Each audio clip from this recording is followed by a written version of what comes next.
차가운 비가 내렸지만 용광로같이 뜨거운 경기는 식히지 못했습니다. 전방부터 맨시티가 엄청나게 타이트한 압박으로 토트넘을 조여갑니다. 토트넘은 전반전에 맨시티의 고강도 전방 압박에 심하게 흔들립니다. 전반 초반 5분 내내 밀리던 토트넘에겐 확실한 역습 카드가 있었습니다. 힐이 코너킥에서 흘러나온 공을 멋지게 턴으로 포든을 따돌리며 클루셉스키에게 내줍니다. 손흥민과 존슨이 역습을 위해 달려가는데 클루셉스키가 전방 쪽으로 내준 이 공이 조금 애매하게 흐릅니다. 하지만 이 애매한 공을 속도로 다 따라잡아버리고 먼저 공에 머리를 넣으면서 출발하는 손흥민입니다. 손흥민이 미친 속도로 치고 나가는데 도쿠가 손흥민의 스피드를 감당해내지 못합니다. 손흥민이 그대로 치고 들어간 뒤에 미친 결정력으로 득점합니다. 슈팅하는 발을 보시면 발등으로 임팩트한 게 아니라 인프론트 쪽에 임팩트한 게 아주 좋았습니다. 발등에 임팩트하면 강하게는 나가는데 공이 직선 방향이라 골키퍼가 대처하기 쉽습니다. 하지만 인프론트로 슈팅하면 골키퍼와 멀어지는 곡선 방향으로 슈팅이 나가기 때문에 골키퍼가 훨씬 대응하기 어렵습니다.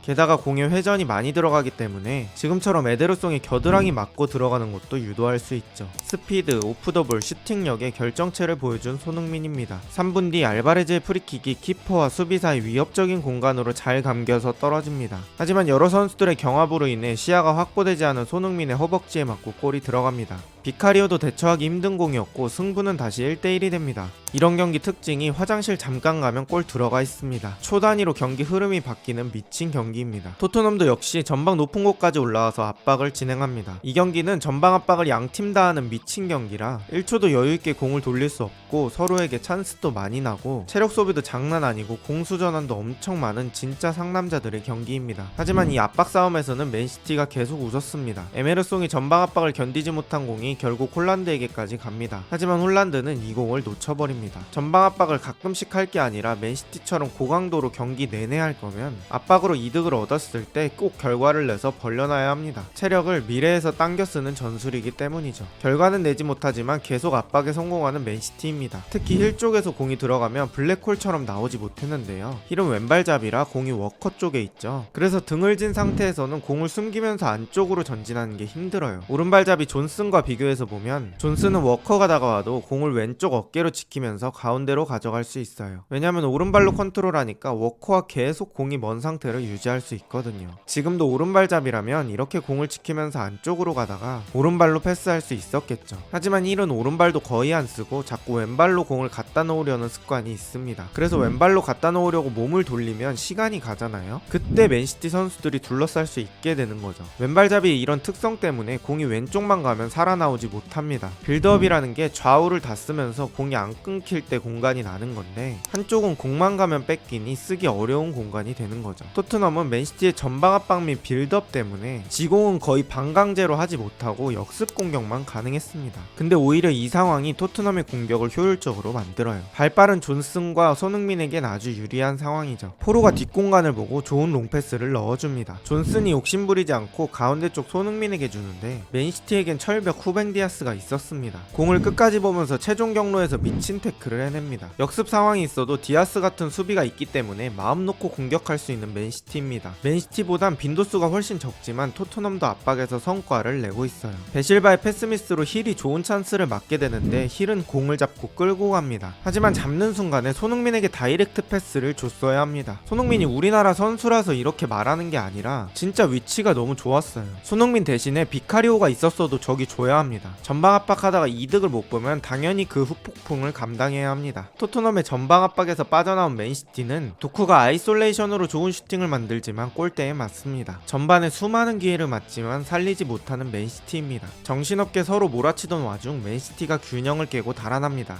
여기서 도쿠가 2명을 끌어당긴 사이에 알바레즈가 침투합니다. 2명에게 마킹당해서 패스 공간이 많지 않았는데 이걸 가랑이 사이로 넣어주는 도쿠입니다. 알바레즈는 공을 받음과 동시에 몸을 돌리며 포든 쪽을 봐주고 포든이 역으로 비카리오의 오른쪽을 노리며 깔끔한 마무리를 합니다. 맨시티 공격진의 클래스를 보여준 장면입니다. 분위기가 맨시티로 넘어간 상황에서 토트넘 수비진들은 맨시티의 압박을 이겨내지 못합니다. 하지만 맨시티도 이 기회들을 살려내지 못합니다. 에메르송의 패스미스로 인해서 전개된 역습에서 알바레즈의 골대, 비수마를 타이트하게 압박해서 얻은 역습 찬스에서 홀란드의 담장박 홈런까지 45분 내내 유지하는 이 정도의 강도 높은 압박은 고금리 대출 느낌이기 때문에 꼭 성과를 내야 합니다. 득점해서 돈을 미리 벌어놓지 못하면 체력 고갈이라는 이자를 갚을 수 없습니다. 전반은 정말 정신없이 흘러갔습니다. 양팀 다 미친 전방 압박을 수행하고 빠른 템포, 엄청난 공수 전환까지 진짜 올 시즌 최고의 명경기 중에 하나입니다. 전반은 2대1로 마무리됩니다. 토트넘은 브라이언이를 빼고 호이비에르를 투입했습니다. 아까 빌드업 시 앞으로 나오지 못하는 문제도 있고 전체적으로 폼이 아쉬웠기 때문에 좋은 선택이라고 생각합니다. 맨시티는 전방 압박을 지속한 탓에 65분 이후부터는 간격이 종종 벌어지는 모습이 나옵니다. 지금도 알바레즈의 전개 패스를 데이비스가 헤더로 끊어내는데 맨시티 선수들의 간격이 벌어진 탓에 이 공이 손흥민에게 향합니다.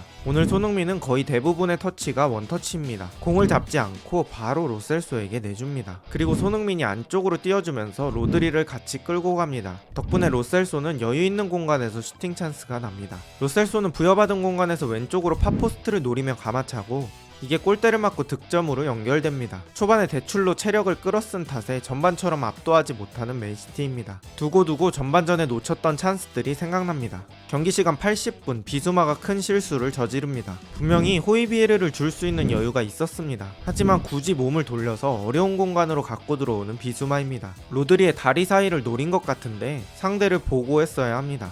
로드리는 일반적인 선수가 아닙니다. 순간적으로 가랑이를 좁히면서 공을 탈취해서 홀란드에게 내줍니다. 홀란이 욕심부리지 않고 가운데 그릴리시를 보고 밀어줍니다. 그릴리시가 이 공을 가볍게 밀어넣으며 3대2로 만듭니다. 수많은 시도 끝에 드디어 전방 압박에서 결과물을 만들어냅니다. 중간에 좀 지친 듯한 모습이 있었지만 압박으로 원하는 바를 얻어낸 펩입니다. 경기는 이대로 끝나는 줄 알았으나 토트넘도 한 방이 있었습니다. 호이비에르, 스킵, 손흥민으로 이어지는 전개가 기가 막혔습니다. 손흥민이 진짜 좋은 선수인 게 공을 끄는 게 없습니다. 돌고 바로 존슨이 보이니까 발 바깥쪽으로 공을 아주 적당한 강도로 내줍니다. 그리고 존슨이 워커를 속도로 순간 이겨내고 크로스합니다. 크로스 궤적이 약간 찍어 차는 듯한 궤적으로 올라와서 떠있는 시간이 조금 있었습니다. 그래서 클루셉스키가 달려오면서 점프할 시간이 생겼고 제자리에서 점프한 아케보다 더 높은 타점에서 헤더할 수 있었죠. 이 공이 반대쪽 모서리로 들어가며 동점이 완성되고 경기는 3대3으로 종료됩니다. 오늘 경기를 정리해보면 양팀 다 타이트한 전방 압박을 시도했습니다. 전방 압박끼리만 비교했을 때는 누가 우위일까요? 네, 맨시티입니다. 그냥 우위가 아니라 찍어 눌렀습니다. 그로 인해서 토트넘 골문과 아주 가까운 거리에서 수많은 기회를 맞았습니다. 하지만 그로 인해 완성된 직접적인 득점은 한 골이죠. 그에 반해 토트넘 공격진은 정말 적은 기회를 가지고도 높은 성공률을 보여줬습니다. 소수 대 소수 싸움에선 정말 확실한 강점이 있는 토트넘입니다. 그 중심엔 손흥민이 있었습니다. 특히 원터치로 잡지 않고 내주는 빌드업은 정말 좋았습니다. 그리고 맨시티의 주전과 서브의 차이는 확실히 지난 시즌보다는 큰 느낌이고 교체해서 경기에 변화를 줄 수 있는 자원이 마땅치 않습니다. 게다가 오늘 경기 포함 최근 4경기에서 17점이라는 것도 아쉽습니다. 물론 오늘 경기는 공격이 조금 더 마무리를 해줬어야 하는 경기이지만 수비 집중력에도 분명히 문제가 있다는 얘기입니다. 정말 모두의 예상을 뒤엎고 토트넘이 원정에서 승점을 따냈습니다. 후방 빌드업에서 불안한 부분을 노출했던 토트넘이지만 연패 흐름을 끊었다는 데에서 상당히 의미가 있습니다. 이제 토트넘은 로메로가 돌아옵니다. 돌아와서 잘해줄지 궁금하네요. 오늘 경기는 전술과 머리로 싸우는 느낌이 아니었습니다. 땀과 체력 그리고 미친 정신력까지 요구되는 경기였습니다. 미친듯이 잦은 공수전환과 빠른 템포 그리고 비까지 너덜너덜해진 양팀 선수들이지만 승리를 향한 집념이 명경기를 만든 것 같습니다. 저는 매주 프리미어리그 빅6를 중심으로 분석 영상을 만들고 있습니다. 비슷한 영상이 궁금하시다면 구독 부탁드리고 저는 축직먹이었습니다. 좋은 하루 되세요.